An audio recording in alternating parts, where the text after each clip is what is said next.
So again, the point of this is to have fun. I've not done this in a while, so please bear with me. And really excited about this.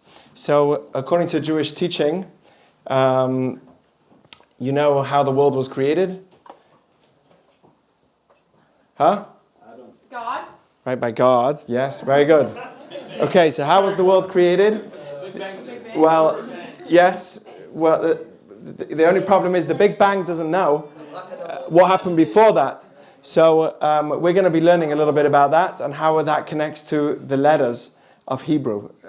Because we know that the world was created through speech. Vayome Elohim Yehi. Oh, God said, "Let there be light," and there was light. Although God doesn't have a mouth, right? So that's what it says in Pirkei Avot. B'asara ma'amarot nivra ha'olam. The world was created through 10 speeches, actually. It could have been done in one, bless you. It could have been done in one, but it wasn't. It was done through 10. So the world was created through speech. What does that tell me about me and you? The power of your speech, not the power of your arms. You know the saying, sticks and stones, right, won't hurt me, whatever but if you hit me, you won't hurt me. Well, that saying, I don't even know it myself, but that saying is false because words will really hurt me, okay? That really is the truth, that words are the most powerful thing we as human beings have. It makes us very godly. So that's exactly what it means when it says, Vayivra Elokim et ha'adam betzalmo. God created man in his image. What does that mean? Does that mean that we are infinite? That we look like God? What does it mean when it says in the Torah that Hashem created Adam in the divine image? The answer is with the power of speech. We're the only beings that are able to formulate an idea, put it through our breath into our mouth, and then the other person also understands what I'm saying. It's really phenomenal what the human being can do when we speak. The amount of processing that's done subconsciously in our head in order to speak is phenomenal. And for you to understand what I'm saying, my feelings, my emotions, my thoughts are all coming out through my mouth. So the mouth is a really powerful tool, and it's a very godly thing that you have. Okay? And we are going to be delving into that, because if we as Jews believe that speech is the way God created the world, then what does that mean? That we create ourselves through our speech. We create worlds through speech. That's right. Okay. So where does the name Adam come from? Does anyone know? Adama. Good. Adama. Where else? What does it sound like? Okay, good. God. But is God called Adam? Dam. Okay, Dam. We're going to talk about Dam. Yeah, go on. Oh, very good. ALEPH Dalet sounds like Hashem's name because it's like we're the master of all the beings on earth, right? So, although some people get offended by that, I've had experience in the past, but whatever. But Adam comes from, the first two letters has Hashem's name in it. But where else does it come from? It comes from the word Adameh, domeh, which means to be similar. Adameh means I will be similar. Let me show you. So this is the first time that we see it. Vayitze Hashem Elokim et ha'adam afar min ha'adama. You have in you a body, blood, and all of the physicality comes from earth. That's why from a Jewish perspective, you come from earth and we go back to the earth, which is why we don't like cremation very much. Okay, so we believe that we want to go back to where we came from, which is the earth. And then it says, Vayipach ba'apav nishmat chayim. God also gave us a soul. Okay, we'll talk about that. The commentary, Onkelos says, what's the soul that we had in the body? Does anyone know? He says, Ruach memalala, a speaking spirit. That's what it means, a soul. The unique value of a human being is the medaber, the fact that you can speak. That makes you way more powerful, a superhuman. We're looking for superhumans outside of Earth. Well, there are super beings on Earth, and they are us, because we can formulate ideas and words together. If you think that's a small thing, you're wrong, okay? So that's one of the places that a person is called Adam. And then there's another verse in Isaiah which says, Edameh le'elyon. It's talking about bad people, that even the most evil try to be similar to God. We are all in the depths of us. We have a desire to be similar to God. That's why the word Adam comes from Adameh, Edameh, which means I will be similar. I want to be similar to who? To God. If you ever wondered why is it that human beings desire to go beyond themselves, right? What makes you happy? What gives you a thrill? What gives you adrenaline? When you're able to fly, when you're able to ski, when you're able to go really fast, when you're able to go beyond your own self. Where's that desire from? Why do we as human beings, can we not just graze on a field like a cow? Right? Why is it that we have a desire to go way beyond ourselves, that we can't just eat a dinner and go to bed and sleep? No. We as human beings, we need to do more. I'm not happy. Where's this idea of not being happy from? The answer is Edameh le'elyon, because I want to be, in my soul, I want to be similar to God. The human being, when he's happy, when he moves, he jumps. Right? When he's sad, he goes to sleep. That means the Adamah in you is when you're sad, you're getting pulled down to the ground. It's like death. When you're happy, you're full of life, your Adameh le'elyon, your soul is screaming and it wants to do more. Right? When you're really excited, you jump, but then the body pulls you back down. Gravity pulls you back down. And then you jump again. Why do you keep doing this when you're happy? The answer is because your soul wants to fly. It wants to go up. It doesn't want to sleep in. Your body wants to sleep in. This is the battle between what we call the Yetzer Hara and Yetzer Tov. This is the battle. The soul versus the body. Sleep in or get up. Do things or don't do things, right?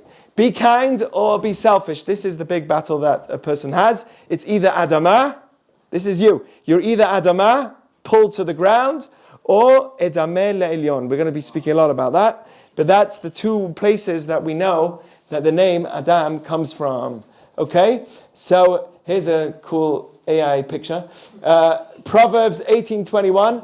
Life and death are in the hands of the foot and mouth. No, I'm joking. Life and death are in the hands of the tongue. I don't know if you know about foot and mouth, but whatever. Meaning that we have the power to either create lives, give people life, be kind and give so much life. One human being can do so much with his mouth, with his ability to communicate with others. Wow. We, the human beings, could take ourselves to the moon or Mars or whatever. We don't know. Maybe neither. But we, the human beings, could take ourselves out of Earth. There's no other animal that can do that. How did we do it? Through speech, through the power of communication. It's true, we have thoughts, we have ideas, but we're able to communicate these ideas. Without it, we would never get anywhere. So life and death are in the hands of the tongue. Look how much death Hitler killed in the world. How much death Stalin brought to the world. Why? Because it was in their tongue. They didn't do it. I don't know if they killed many people themselves physically, but with their mouth, they killed millions. So the human being has the power to bring life to the world or death to the world, not with physical guns. That's what fools think. My strength is in a gun. Your strength is in your tongue. It can be here, and it can have an effect to somebody on the other side of the world. Your power is your tongue. The Jewish people are called Kol Yaakov. The voice is the voice of Jacob. Our enemies, they keep saying, our hands, our strength is our hands, physical. They come to your face and they scream at you, whatever they scream at you, free Palestine or whatever, and the louder they scream, but they're doing it in a form of physical abuse. They're doing it in a form of getting up to you and harassing you. That's physical fighting. We as Jews have the power of speech, and that's what we should know, that's where our real strength is. Okay? So, here's a magician made by AI, and guess what? I love it. It just makes it so easy, this thing. So, what do you say? What does a magician say? A lot of you have heard this before. What does a magician say before he does magic? Abracadabra. How do you spell that in Hebrew? Evare kedabera. I will create as I speak. Ooh, that's where they got it from. Okay, let's see the next thing. Did you know? How do you say the word? I told you we're going to have fun today. How do you say the word thing in Hebrew or object in Hebrew? If you know this, it's fine. Still, yes, davar is a thing. What's an object? Chefetz, a chefetz. Here we go. In Hebrew, davar comes from the word dibur, speech. everything that you see is existing because of God's speech. Because according to Judaism, how did it come to exist? Because God spoke and it was. And also, every single item, object, is called chefetz. Why? Because chafetz Hashem wanted it to exist. If it's here, it's because of God's will that put it here. So a thing and an object are both a sign of God's will for it to be in the world. Listen to this. So the Zohar explains, look, Bereshit, what's this? Does anyone know what this is? Hey? Whenever I have an argument with a Christian guy, yes, yes, it is in the Parsha. Whenever I have an argument with a Christian guy about Isaiah 52 or 53, whatever he goes on about, so I tell him, can you say the first verse of the Old Testament in Hebrew? No. So I say, well, before you actually have an argument, at least know the first verse of the Torah in Hebrew. So what's the first verse in the Torah? Bereshit, in the beginning. Bara Elohim et hashamayim ve'et haaretz. In the beginning, God created the heavens and the earth. According to Jewish teaching, that beginning was the beginning of time, and it was the first speck of the entire universe. According to Judaism, it was a little speck. We're going to be talking about this, what Kabbalah says. I'm going to show you the language of Kabbalah. But it was a speck of light that God... It was a light that God, Tzimtzum, hid himself a little bit and dropped it down into the worlds that we are now in, constrained himself, so to speak, for it to actually come into a formation. So it's a yesh me'ayin, something from nothing that came, and it was a small speck which had everything already in that moment. It had all of creation. Only after that very first moment did God say to each thing, let it be, because he was talking to what was already created right from the beginning. So if you notice, in the beginning, God created et hashamayim ve'et haaretz. If you really want, if anyone knows Hebrew, it could have just said, Bereshit bara Elohim hashamayim ve'haaretz. What's with the et hashamayim ve'et haaretz? Anyone who speaks Hebrew? In the beginning, God created hashamayim, the heavens. You don't need to say et, which means the. So the answer is, it's Zohar says, in the beginning, God created ALEPH Taf. What's ALEPH? The first letter of the Hebrew alphabet. What's Taf? The last letter of the Hebrew alphabet. Through the words, through the letters of the Hebrew alphabet, did God create the world. Isn't that amazing? So hidden. Bereshit bara Elokim et. The Zohar says et is a sign of how he created the world through the letters. Okay? So what am I using to teach this teaching? I'm actually using this. It's called Hatzofen, but he quotes, and it's not just him. There are many, many other books. This book, but this was taken from Sefer Yetzirah, which is the book of creation associated with, or they say that it was from Avraham Avinu, Abraham, 1948, before creation. I made a mistake there. After creation, before CE, Common Era. Letters of, this is after Jewish creation, so it's 1948 after Jewish creation, was this book, Sefer Yetzirah, which has all of the hidden secrets behind the Jewish letters. And if somebody is able to read it, you can get hold of it, you won't understand the thing. But if you're able to really understand it, you'll be able to plug into the language with which God used to create the universe. So this is where we're using for tonight. And letters of Rabbi Akiva, Otiyot de Rabbi Akiva. There's a special Kabbalistic book, which he also does go through all the letters of the Hebrew alphabet. Even in the Torah, he goes through all the crowns. Not all of his books came out. And not in this book. Another book that he had, he went through the crowns of each crown on the Torah and explained why it's there in Kabbalistic reasoning. Okay, so there's many, many books. You can see the Zohar, the Talmud, and many others from the times of the Talmud and before till not so long ago in the 17th century, many Kabbalistic books that have been speaking and discovering the languages of creation. Okay, so that's where we're getting all of this from, which is pretty amazing. The Talmud says that Rava Bara Gavra, that there was a great Rabbi Rava, he was able to create a person through Sefer Yetzirah, through language. Okay, so if you know how to use the language, the Talmud says, this is hard for us to believe, but Rav Oshia and Rav Chanina, this is how great they were. They had the power through the language of Hebrew through Sefer Yetzirah to create, for every Shabbat, they created a new calf. They created a calf through speech, and they had a fresh meat every Shabbat that they created every single week. So through ALEPH on the fire, through the Sefer Yetzirah. Isn't that amazing?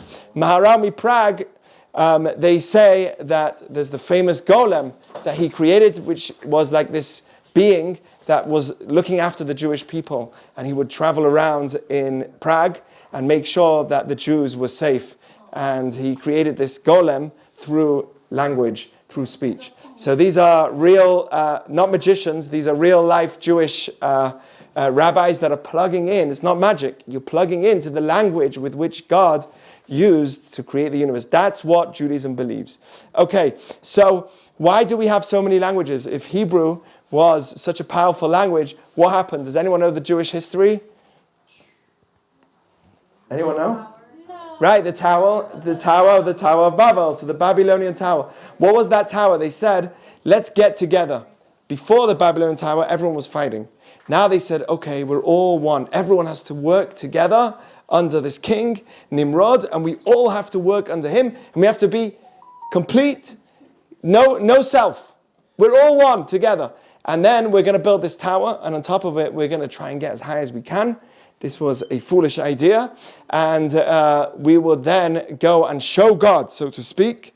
Tigum de Rabbi Yonatan says they were trying to make a statement to show God, we don't need you. When we have each other, we don't need a God in this world. And were they wrong? Of course. So listen to the language of the Torah. So everyone spoke one language, and they were united in Dvarim Achadim, meaning they were the ultimate socialists. Okay, I know I'm not getting into this, but that's really what they were. And then they kind of got together, and they went to a land called Shinar, and they lived there, and each one said to himself, to the other, they said, let's get together, build these very strong stones, and we'll burn them, make them thick and strong, so they have a strong foundation, and then we'll be able to build this tower that will go so high, and it will make a statement to the world. It will be the big tower that will show everybody we don't need God. We are powerful enough, right? We kind of do that also when we see that humanity is so strong. Look how much we can do. We can shoot new rockets and get so far into Mars. We're even getting to Mars as human beings. When the truth is we have to remain humble. Why do we have to remain humble? Because although we have rockets that could take us to Mars, we can't get there yet. And I don't think we'll get there very soon. But although we think we can have rockets that can take us back and forth, and we have all this technology, once in a while, God reminds us that even on earth, there's so much we don't know. Right? We're discovering new fish in the ocean all the time. There was a plane that disappeared. About 10 years, 15 years ago, the Malaysia flight that just disappeared from the sky. And those people on earth, never mind outside of earth, on earth, there's so much that we still yet don't know. So they made a statement, let's all get together. They were speaking, according to Jewish teaching, one language. And what does God say? They are one language, one people. And this is what they're doing. They're getting together to be ungrateful. This is what they're going to do.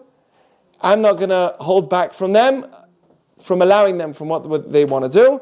I'm going to go down. Hava nirda v'navla sham sfatam. I'm going to weaken their language. Navla comes from the word navol tibol, like was told about Moses when he was the leader of the Jewish people. They said, you're doing this all alone.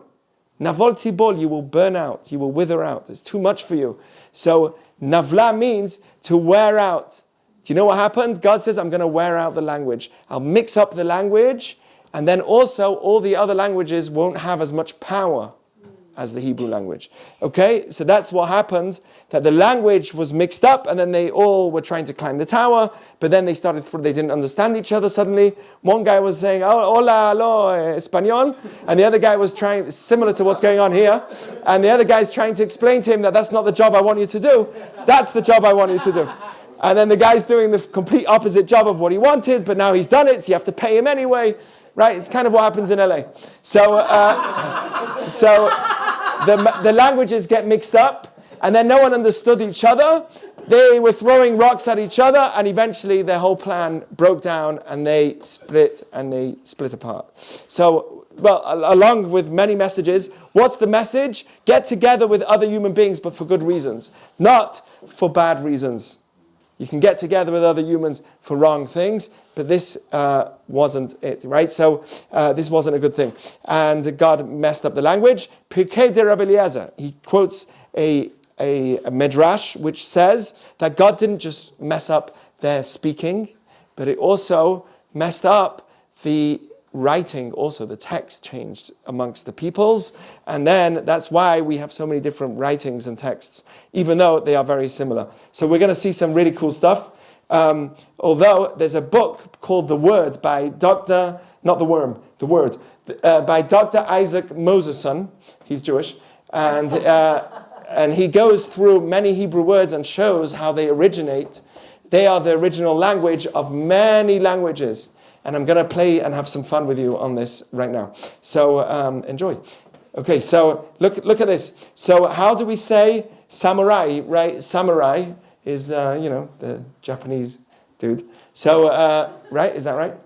Okay, so samuraim in Hebrew, if you spell the English word samurai in Hebrew, right? Samuraim, look what it sounds like. Shomrim. Okay, he goes through this in his book. Shomrim means a guard, someone that's looking after you. Okay, let's go to the next one. Alternative. He shows how a simple word in English is alternative, and in Hebrew it's alternative. By the way, that's funny, but that's not biblical. But let me tell you, this word alternative comes from alatur nativ, which means to search for another path. Nativ is a path. Latur is to look around for a path. So you see how many words are simple in English. You may think they have no connection, but they very much do. And he goes through many words in many different languages. In Latin, cat, right? In English we say cat, chatul in Hebrew. What's that to do with each other? Well, in Latin, the original word for a cat was a catulus.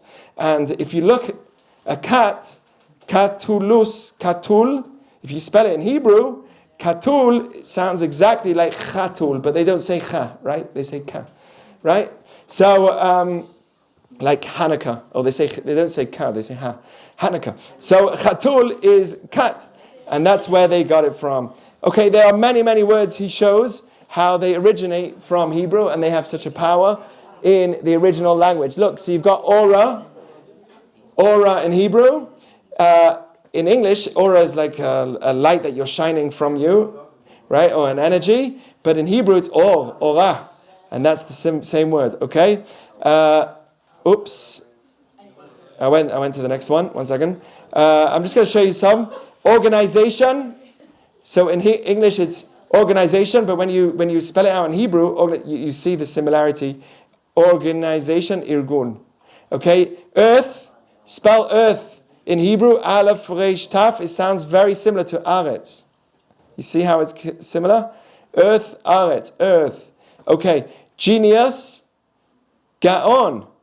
But if you see, genius, if you spell it in English, genius comes out very similar to the word Gaon. Okay, there's a giver. A giver in Hebrew, if you spell it out, giver, gimel, yud, bet, resh, sounds like a gevir. What's a gevir? A gvir, no, that's a ger. A gvir is someone who's wealthy, okay? Who's a giver, should be a giver. Okay, there's many. Idea, yediyah, you see how? Child, if you say child in Hebrew, is... Wait, what's yediyah? Yediyah is an idea, a knowledge, right? It's the same thing. Same thing, yeah, that's what I'm trying to say, is like in English... It's the exact same thing. Yes, so in English, when you say the word... You went from one to the other, and my name is Dia, so I got excited. Oh. Okay, so here's another example. Yeled is a child. Yeled is a child. If you spell out child in Hebrew, tzadik, yud, lamed, daled. What do the last three letters of child in Hebrew sound like? Can you say it? It says yeled. Yeah, you see that? Unbelievable. Okay, yes is yesh. Okay, you see that? By the way, love. Love, why do we have a love heart? Because love is lev, and it spells the same. Can you see that? Love and lev. Love and lev. That's why a love is a heart. Okay, makes sense. And so much more. Okay, but we don't have time to do that. I'm going to go to the next thing. Also, he shows in his book how the original way that A, B, C, D, E, F, G in English was brought is so similar to Hebrew. So you've got Aleph, Bet, C, right? It's really, should be G because of Gimel, which what originally it was. Can you see how G and C are very similar? Right? So it used to be Alpha, Beta, and then, what's after Alpha, Beta? Gamma. It should be a G. But they changed it, I don't know why, but they changed it over time because of a number of reasons. So you see that Tet is missing, T is missing here because you have T later on by Saf, and Shin is also pronounced Sin, so that's S, and that's very similar to the letter Samach, right? So those two are very similar, so that's why Samach doesn't have a letter underneath it, and you can see the similarities. Yud is I, Kaf is K, Lamed is L, M, N. You see the similarities in the language? And he holds that the original language, that's why Adam has so much meaning to it. It's not just the name. Adamah comes from the earth. Ish, Isha. Isha comes from the word Isha, from a man. Right? Isham. Kimi ish lukochazot. She was taken from a man. Ish is also from the root fire, Esh. That's why he's called Ish, because we have a soul in us, and that's our driven force, the fire in me. Okay, Noach. Why is Noach Noah? Do you know what that name comes from? To comfort someone. Why is Noah? Zeh yenachamenu. Noah's name means to comfort. Why is Noah's name to comfort? Anyone know? Anyone could think? Huh? He comforted the animals. He comforted the world. Because after the whole great flood, he was the guy that came back and brought civilization back. Okay? Shem, what's Shem? We are Semites. What does Shem mean in Hebrew? A name. Shem is all about the essence of a person. Jews, we look into the names. We look into the essence of things. We don't look at things on the external. We look at the depth. Who are you? What's your real essence? Where's your soul? That's what we as Jews do. That's why we are called Shem. And so on and so on. There was Shem, Cham, and Yafet. There were three names of the sons of Noach. And one of them was called Shem, which is where the Jewish people come from Abraham, which is from Shem. But you had Yafet. Yafet is where the Greek culture comes from. What does the Greek culture represent? Beauty, hedonism, externality. Right? That's what it does. It represents, that's why it's called Yafet, beauty, because they make their focus on the external beauty. Okay, there's many, many reasons why in Hebrew the language is so important, because it tells me the essence of the word when you say it. And when you learn Hebrew, the letters, these letters are so important because each one is a step in growth in creation. And if you know that in the Talmud they take extra time to talk about different verses or Tehillim, psalms that are in the order of the alphabet. There are certain psalms like Ashrei Yoshvei Veitecha, Od Yalu Chasela, Tehillah le David, right? And then it goes through Aleph, Bet, Gimel, Daled. The Talmud talks about that. And also another Hallelujah. One of them is Od Hashem B'chol Levav, B'sod Yesharim. You see how it's Aleph, Bet, Gimel, Daled, Hey, Vav, Zayin, right? It goes up. These are considered very, it worked? Okay. These are considered very important. Okay, so we have the original Hebrew this is a big dispute in the Talmud, but can you see this language? Right? This is called Ktav Ivri, the Jewish writing, and this is called Ktav Ashuri. Ashuri comes from the word happy. This is called the happy writing, which is what we have today in the Torah. Aleph, Bet, Gimel, Daled, Hey, Vav. This is the original text, the Sefer Yetzirah, and many books. There's a big discussion because the Talmud says that actually the Torah was given with this. What? Yeah, but then there's another Talmud in Jerusalem Talmud which says that the Torah was actually given with this, but whenever we didn't want people to degrade the language, the Hebrew language is so important. This was the words of creation. This is the language of creation. So what we did is we never gave out this, we never taught this language so much, this text so much at the beginning. It was only specifically for great prophets and rabbis like Abraham, Yitzchak, Yaakov. It went down generations where they would actually write in Ktav Ashuri, but most of the people would write in this way, in this script that you see on top. Okay, that was called Ktav Ivri, and that was the text that many people would write. But the original text, and this is the text of creation, is the Aleph Bet, the way that it is here, that we have it in the Torah today. After many, many years, the Jewish people realized, starting with Ezra, that we better only use this text and not use this scripted text that we had back then. Only use this text because the Karaites, and many people are forgetting it, and the Karaites are using it for their benefit. So what we did is, we only use this text. There's actually, interesting fact here, here is the Dead Sea Scrolls, which was found in the 1950s. We had a Bedouin going down in the Dead Sea area, and he was throwing some stones, and these scrolls were kept in jars. And he was throwing some stones, fell into a cave, and he heard, right, smashing of a jar made of cheres, of earthenware, and he's like, whoa, what is that? And he goes in, and he found scrolls that were from the third century BCE, right, before Common Era. So the oldest scrolls that we have today is from the Dead Sea Scrolls. We have an entire, and they were kept intact because of the environment of the Dead Sea, which is very salty, and it was kept in good jars, sealed. They were intact.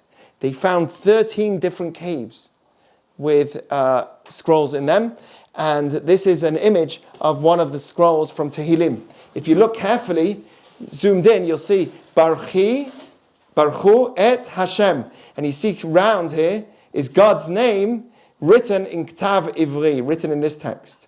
Okay? So you'll see et Hashem, God's name is taken out, and they put this text instead. Why? Does anyone want to tell me why? Every time it says God's name, they change the script.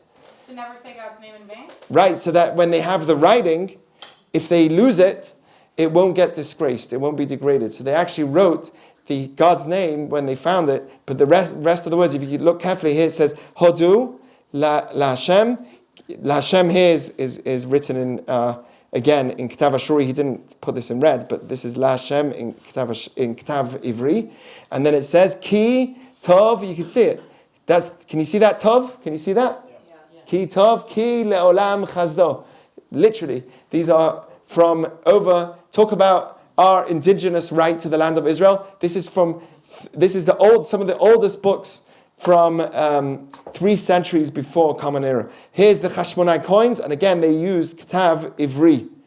Ktav Ivri, why? Because on a coin, you don't want to use God's language with which He created the world. That's holy. So originally, we would never ever write generally with Aleph Bet in the original text. We will use this text called Ktav Ivri.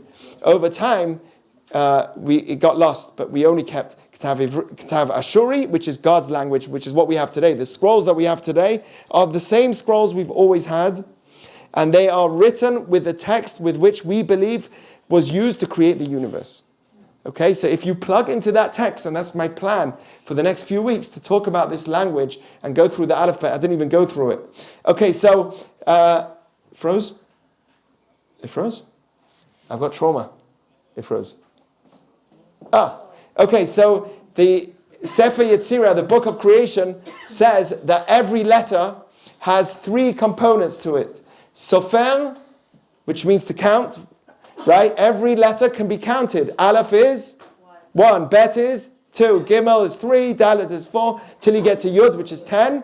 Then Chaf is 20, then Lamed is 30, and Mem is 40, and so on. So every letter has a numerical number. This is Samach, that's 60. Vav is 6, right? And so on and so on. This is 280. So that's, each letter here has a number. So that's how in Judaism, everything has numbers. Let's say the word love in Hebrew is Ahava, which adds up to 13.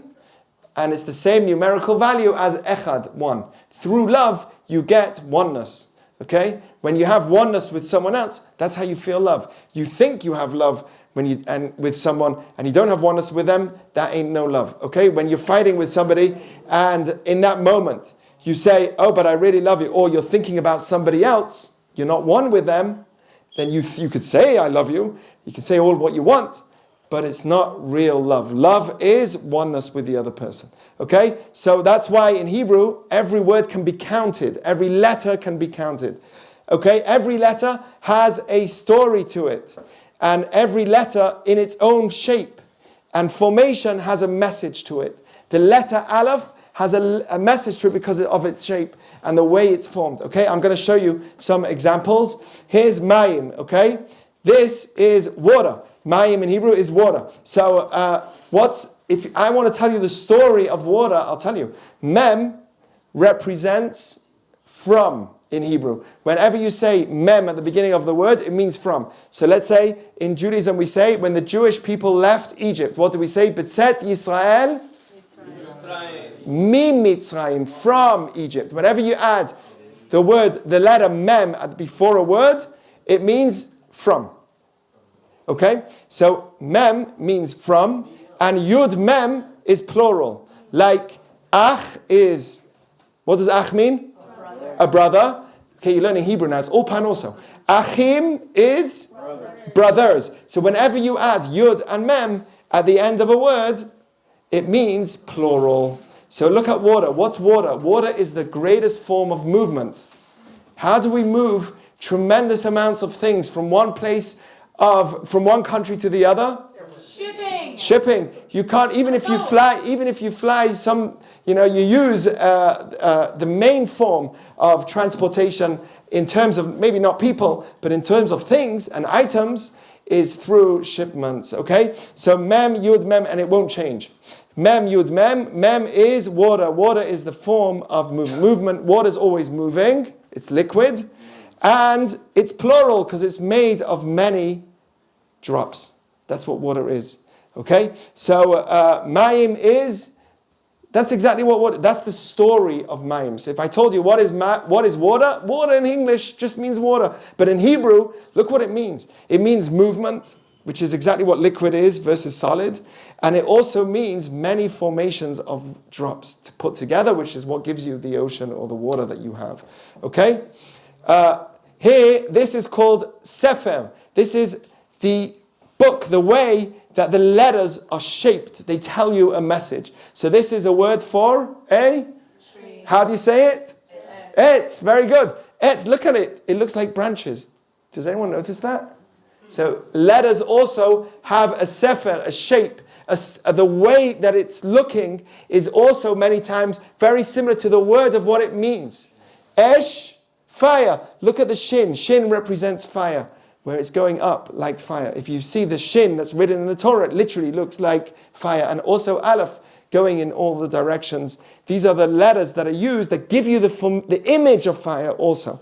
So every word, like we said, has a story, and every word has a shape that tells you, that has a reason behind that shape also.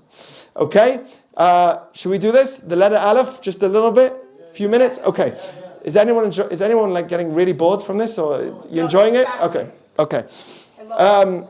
The first letter is the letter? Okay, Ulpan. Okay, Ulpan 101.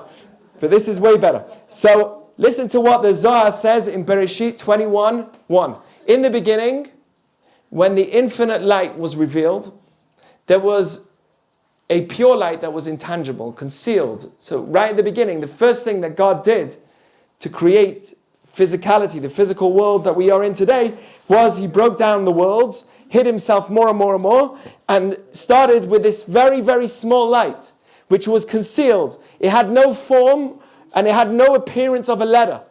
It was as small as the size of a needle's point. It was a very special, pure light. Okay, whatever this means. And from there, the light expanded, forming the letters, and everything was taken from them. Everything was derived from those letters that was formed. Okay? Then he says, at the beginning of all, of the first light, eventually what was first created? Aleph. Aleph was the first thing that was created. And within Aleph contains within it all the levels and dimensions that emerged and were created. This teaches us that although Aleph encompasses many forms and structures, it's unified as one. This is the letter because it's the source of everything upon which both the upper and lower worlds depend. This is his language. This is beyond me, honestly. But this is the language of the Zohar. Meaning to say that the Talmud asks, why was the Torah first written with the letter Bet? It should have been first written with the letter Aleph. It's not just a funny question. It's not just like school. Why is it not Aleph? And why is it starting with Bet? It's not just a simple question. The question is, Aleph was the way that the world was created.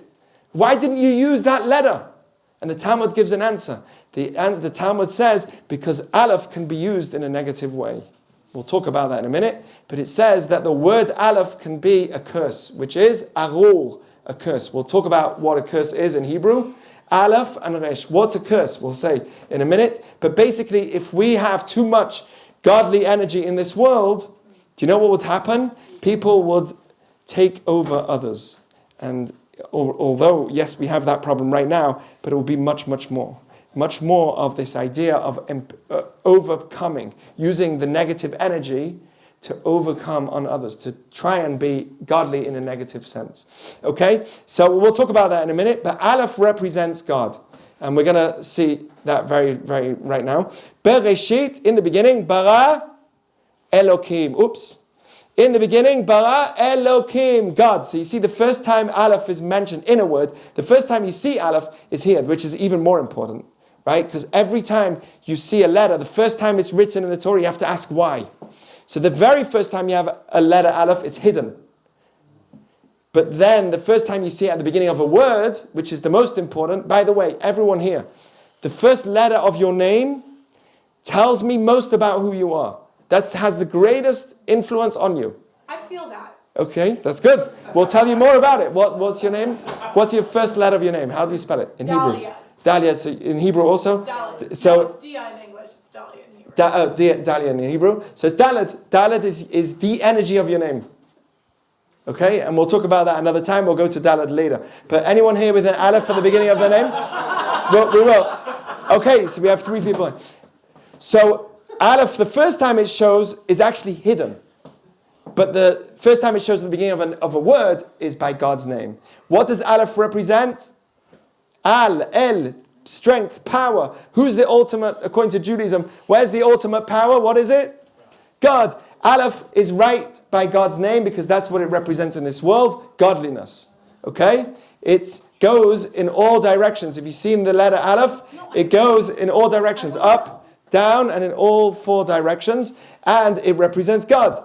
But it's hidden at the beginning. Why is it hidden at the beginning? Because God is hidden from the world. In the physical world, Aleph is hidden in the world. You can find it, but you have to look for it. You have to see, you have to work to see the nature and see God. In Hebrew, I'll show you later, but the word Elokim adds up to 86.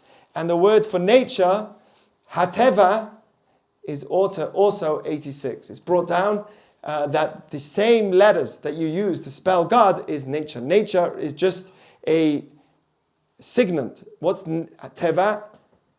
Like you have a tovea. To sign on something, you would tovea on, let's say, on a coin. Huh? To make a mark on a coin. God's mark on this world is through nature. And He hides Himself through nature. Also, the word for in Hebrew for world is olam. Olam comes from the word ne'elam, hidden. Okay? So God is also hidden from this world. You have to really see it through the nature. You can never really see God unless lo yireni adam b'chai. You can't see God unless you are not alive anymore. Okay? As long as you're in a physical dimension, you can't literally, physically see God. Okay? Or understand it, really, to a full extent. Even when we pass, we won't fully understand it, but much more. Okay. So this is the name Bereshit bara Elokim. Elokim, Aleph, represents God. So if you look here, you have Yud, and Vav. Okay? How much is Yud? 10. And then the second Yud? 20. And Vav? 6. How much is 26? What does that represent? Hashem's name. Yud, K, Vav, and K. Because according to Jewish teaching, Aleph represents God. Is everyone here with me? Just the Yud here is the right way around, and this is upside down, because that's what we're doing in this world. We're trying to bring God's energy down into the world. We have to be ambassadors of God in the world.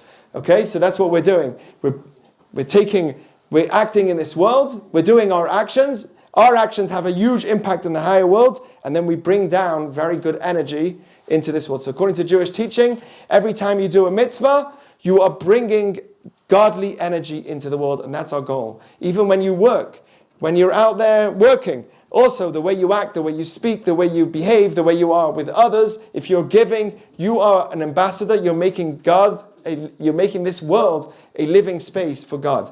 Okay, and that's the goal as a Jew, to connect more and more and bring more godliness into the world. So here you have Aleph. Aleph represents one. Aleph is one. Who's one? Who is one?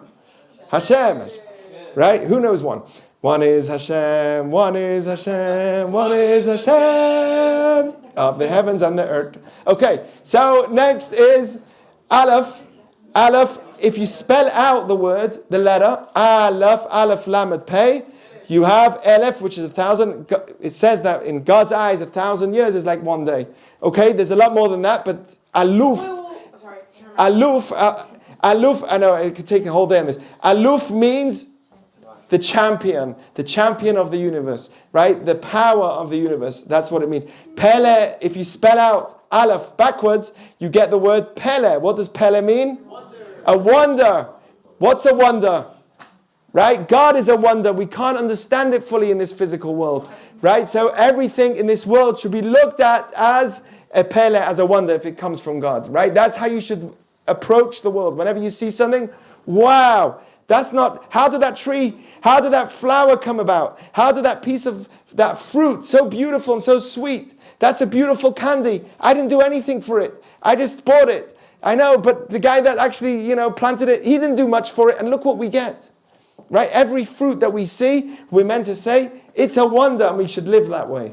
Okay? See the wonders of God in everything you do. Aleph, if you calculate Aleph, which is 1, Lamed is how much? Does anyone know? Is 30. I've got the numbers here. And Pei is 80. 80 plus 30 plus 1 is 111. Whatever you do with Aleph, you get back to 1. And that's what we understand behind Aleph represents godliness. And then if you spell out Aleph, right? Aleph, El, Pei. El, Pei, God's mouth. God's mouth is what created the entire universe. Or Aleph, Lamed, Pei. If you spell out Aleph, Lamed, Pei, Aleph means Aluf, the creator. Lamed, what does Lamed mean? Also Lamed, but what does Lamed actually mean? Lomed, what does Lomed? To learn, to teach. Melamed, Lamad, Aleph Lamed, which means Lamad, taught. God taught. Peh. What's Peh? Mouth. God taught through speech how we should behave, how we can create. God taught us through speech. And He literally created us through speech. Okay? So all of the chokhmah, wisdom that we have is through speech. If we don't speak, we won't learn. Okay, so this is according to the Sefer. Thank you. It's not my quote. It's the Pirkei Avot. That's why I like it when you ask. I actually love it when you ask. Okay, so you've got Aleph here. This is the way that we calculate the numerical value of each letter. According to the Sefer Yetzirah, I don't know if you can see it very clearly, but it goes Aleph till Taf, which is 400. And then you've got the Sof Otiot, the Sof Tevot, Sofei Tevot, the end letter, which are like this, and each one is 500, 600, 700, 800, 900, and the tzadi, and then you go back to Aleph. Yeah, you see how it goes back. And what does it get back to? Aleph goes 1,000. Bet will be 2,000. Gimel will be 3,000. According to Sefer Yetzirah, this is how you use the numerical values. Okay, so if you're calculating like this, it will be that Aleph always takes you to the next big number. Okay, so Aleph is 1,000. If you get back, it will be again.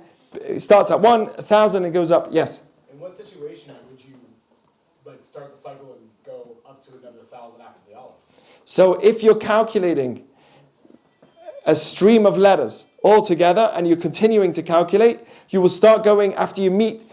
Meaning, if you hit another Aleph, you would start calculating it from a different number again. Once you've gone through a certain amount of letters, You start again once you hit another aleph. I don't personally understand it, but there's ways that you can calculate words in verses. So if you have, let's say, Bereshit bara Elokim et hashamayim et haaretz, these are verses that has a bunch of words. At a certain point where you've mentioned all the letters already, you'll start counting in the thousands. Okay? Once you've realized that you've done every letter from, there's many, many angles to which you can calculate numbers, and all of them have depths and meaning. So says in Sefer Yetzirah, this is beyond me, but if you go count certain words and you see that you've mentioned every single letter already, the next time you'll mention Aleph, it will be in the 1,000. Right? So if you've noticed that in a certain amount of words you've said Aleph to Taf, the next time you see Aleph, you'll count in 1,000, and so on and so forth, and that has a meaning to it also. You know, it's something which I don't sit around doing, but that's definitely how it works. Okay, so Aleph Lamed Pei is God taught speech. Okay, let's go. There's many other things that I could tell you, but that's the general thing. Oh, I mentioned this. Yes. Elokim, nature, is 86. Olam is hidden. Oh, says the Gaon of Vilna, the Vilna Gaon, which was, in the 18th century, right? True, Rabbi? Yeah, in the 18th century. So the Gaon of Vilna says that if you actually, the way that letters are pronounced is like this. Aha, cha, and ayin, are all said with your throat. Okay? You don't actually use your teeth. You don't use your tongue to say it. So to say all these letters, aha, cha, and are all using your garon, your throat. Actually, the original way to say chet is not chet, it's het. Okay? And which is also using your throat. So all of those letters are here. Then you've got the lip letters, which are bet, vav, mem, pei. So say ba, you're using your lip. Va, vav, you're using your lip. Ma, you're losing. If you don't have your lips, try and say bet like this. Right, it won't work. Or if you don't have teeth, this is a funny one. Well, not for some. I don't know. Oh, this is not good. Okay, so let's say the teeth letters. We have zayin. Zayin. Try and say that without teeth. Samach. You have to have teeth. Tzadik. You have to have teeth. Reish. You have to have teeth to say at the end of reish. And shin. You also have to have teeth. Okay, and then you have the chech. The chech in Hebrew is the palate, the top part of your mouth, and that's gimel, yud, chaf, kuf. Those letters have to be said with your throat. So that you see that we pronounce all of our letters with different parts of our mouth without us even knowing about it. Does anyone ever think when you say, hello, how many parts of your mouth you're using to actually say that? Your tongue, then your throat. Right? Every letter comes and has a different part of your mouth which is being used subconsciously. It's phenomenal what your body and your brain is doing without you even thinking about it. But he points out a very interesting thing. He says that when you spell all these letters out according to their order, you'll get Aleph at the beginning and Pei, Aleph, Lamed, Pei throughout. The Lamed will be in the middle and Pei would be at the end. And that comes out to be Aluf, God's name. God's name is hidden in all the letters that you say with your mouth. Isn't that cool? Yeah. Okay, a few more minutes. The name Adam. So the Talmud says in Sanhedrin that Shlosha Shutafim Ba'adam. There are 3 partners in creating us, Adam. Who are the partners? Does anyone know? 3 people involved in creating you. Who is it? Your parents, Av, Em, and God. See? So you've got Av, Em, and Hashem. That was good, right? When you take out the Aleph in the name represents God. Dam, the blood, represents your father and mother. We'll show you that in a second. Look at this. But if you take out the Aleph from Adam, what do you have? Just blood. When you take out the godliness from within you, what do you have? Blood. When the soul leaves the body, where do we go? Back to earth. We're just the physical. So the physical side is dam, but the real self is the aleph in you, the ani, the me, the I. Is when I say I, ani with the aleph, do I mean my heart? Is that me? When I say I, is that my hand? What's the I in me? Right? My foot, my leg, my voice. Who's the I? A throat defines me. The I in me is the Aleph, the soul. Haneshama shenatata bi. That's the I in me. I am cold. What's cold? The body? Which part of my body is me? If somebody's arm is removed, God forbid, is that now that person missing? Is that person not there anymore? Because right, which part of my physical self is really me? And the answer is none of it. The real self is my neshama, according to Jewish teaching. You take out the soul, the body falls back to the ground. And the same with truth. If you take, you'll see many words. If you take out the aleph, you have the spiritual component removed. You have a very physical aspect. Met, aleph, take away the aleph, what do you have? Death. No truth, again, you have the opposite, death, nothing. Without truth, you have nothing. It's not worth living. Someone who's not true to his inner self is not worth living. Okay? Ahava. Take away the aleph, what do you have? Have. What does have mean? Have means give. Give me. Without the aleph in a relationship, without God in a relationship, what kind of love do you have? Each side is saying, give me.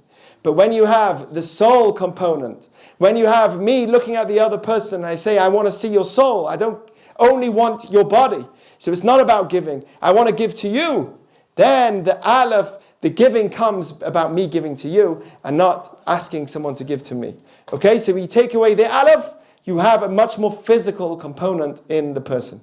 Okay, we're going to finish very soon, but this is the name Adam. So you take away the aleph, you have blood. Look at this. Blood, aleph is 1, that's God, and dam is blood. 4 and 40, dalet is 4, mem is 40. How much does that add up to? 44 is your blood, okay? And plus 1 is 45. So Adam makes 45. Then you have Av and Em, they make your physical component. So Av is Aleph Bet, Av Bait. He's the beginner of the home. He started this child. So he's 1 comes 2 when he has a child. Av comes a father. He's a Aleph comes Bet. Aleph Bet, how much is that worth? Aleph Mem, how much is that? 41. 41 plus 3 is 44. The same gematria as Dam. Right? The same numerical value as blood. Blood is 44. Father and mother together makes 44. Plus God, they are the 3 partners in creating Adam. Okay? Look at this. What's a yeled in Hebrew? A child. Yud, Lamed, Daled. Yud is how much? 10. Lamed is how much? 30. 30 plus 10 is how much? 40. Daled is 4. 44 again. We have from a child also of a parent, you have 44. Why is a mother 41? Because according to the Talmud, on the 41st day, on the 40th day, the fetus is formally, according to Judaism, is fully formed. Before 40 days, you can pray for the child to be male or female. Once 40 days have passed, you cannot pray anymore for the child to be male or female. And that's actually a scientific fact today. They've discovered that actually, although X and Y chromosome is determined from the beginning, but it changes till the 40th day. And on the 40th day is when it's final, whether you have a male or female child in the womb. Okay, so a mother is a mother at 41st day, where she's actually giving life to a real fetal being. Okay, and the father is a father at birth. 1 comes 2 when the child is born, which is altogether 3, 41, 44, and that's how you have Yeled. Okay? Just a few more things. Aleph here, the Zohar explains. Is that a dog? No, yeah. Aleph, the Zohar, I'm just showing you an image of what the Zohar says. The Aleph, he explains, is your hands are always going upwards. They can go in all directions.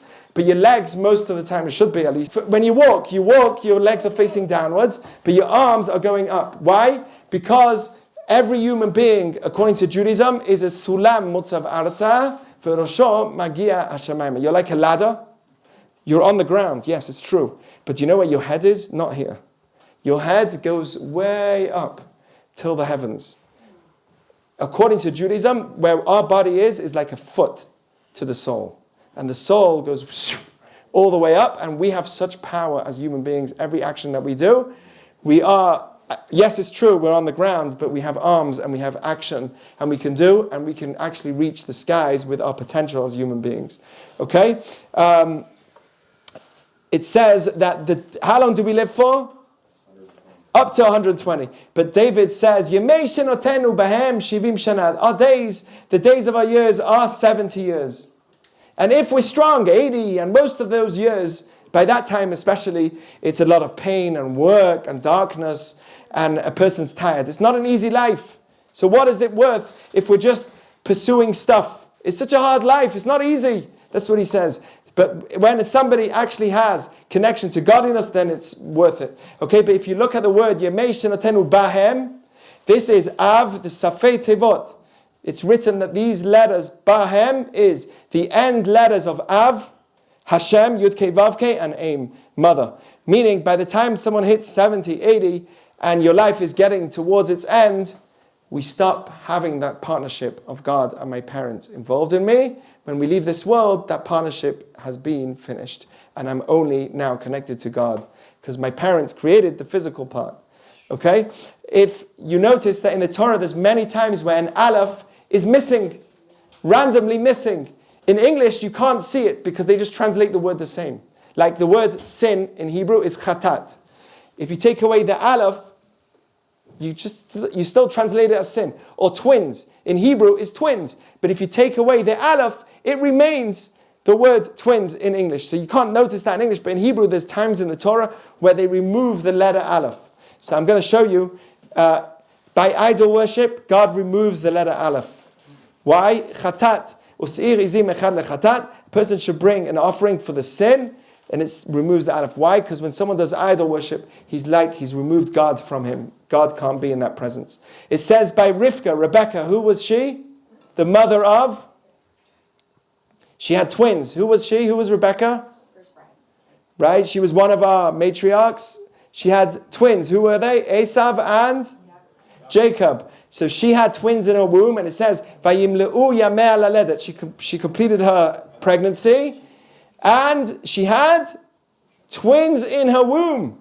V'hinei tumim, but it doesn't say te'umim. And if you notice in another place, by Tamar, who was married to Yehuda, she had twins, and there it says te'umim. Why? Rashi commentary says, because in her womb, in Rivka's womb, there was Esav. Esav was evil. He was a very, very bad person already from his nature. And therefore, God says, godliness couldn't be in that environment. Te'umim, aleph was removed. And this is thousands of years. Our Torah has never changed. Every letter is there for a reason. And you'll see this many times. It says about kosher foods, don't make yourself disgusting with every creature that lives. Don't make your body disgusting with every creature, just eat it. Don't make yourself impure. What does nitmetem bam? It misses an aleph. You would impurify, you would blemish yourself. Actually, the rabbi says it brings timtum halev, without understanding even. Certain food you eat, it affects your feelings. It comes part of your blood, and the animal has a certain behavior that actually impacts your feelings. You don't even know why. Why am I angry? Why am I? And it has a lot to do with what you eat. And there again, it misses an aleph because what you eat has a huge effect on you. Okay, we've almost finished. I've got 2 more slides to show you. Happiness, and a lot of times the word happy, when you switch an aleph for an ayin. Aleph, what's the difference between aleph and ayin? Does anyone know? Aleph is silent. Ayin is more with your throat. Ayin versus aleph. Aleph is silent. So if you notice that when you say certain words, if you add an ayin instead of an aleph, you switch it, it comes much more physical. So osher is happiness, but if you change it to osher with the ayin, it comes wealth. Yes. Or is light, and or with the ayin is skin. That's the physical, which covers the inner light of yourself. Or is light. Okay? So whenever you switch it, okay, I want to finish with the negative side of aleph, which we spoke about at the beginning of the class, which is why it doesn't. But then here's the final thing. A person whose name begins with aleph, Okay? This is the final point I want to tell you, that if you are with Aleph, for those that are here, this class was for you. Everyone else, it wasn't for you. No, but if your name has Aleph in it, it also has an impact. That means you are naturally more creative and original. You are ahead of others in creativity. But that means everyone has free will. When you're more creative, it means you can't listen to others, right? You can't be submissive. It's very hard to be independent, to be dependent. They possess exceptional spiritual potential, but must cultivate boundaries and accept guidance. You need for that person to have or accept the boundaries. Don't think it's me, that I am God. They are stronger than average. They're stronger than average desire for spiritual fulfillment. They have such a desire to be spiritually fulfilled. They need extra amounts of Torah, mitzvot, and good deeds for their happiness and joy. More than others. Everyone needs that in order to be happy. But they specifically, Aleph is such a spiritual force in your name that you really need that as a component to your joy and happiness in life. Okay, so that was Aleph. How was Ulpan 101 on Aleph? Was it good? Okay, does anyone have a question? Someone have a question? Yes. I was just curious because you shared that based off the first letter of someone's name, you can tell a lot about that person. Yes. So is there a way that you could go through the alphabet? I could do it, but I'll have to read the book. I don't know off by heart, but I've done this class before. I need to go through each letter and sit on it. But it's better when we actually learn. Yeah, maybe at some point when I finish the class, I'll get it. Yeah. Okay, thank you very much. I enjoyed having you and listening. Thank you for listening. Thank you.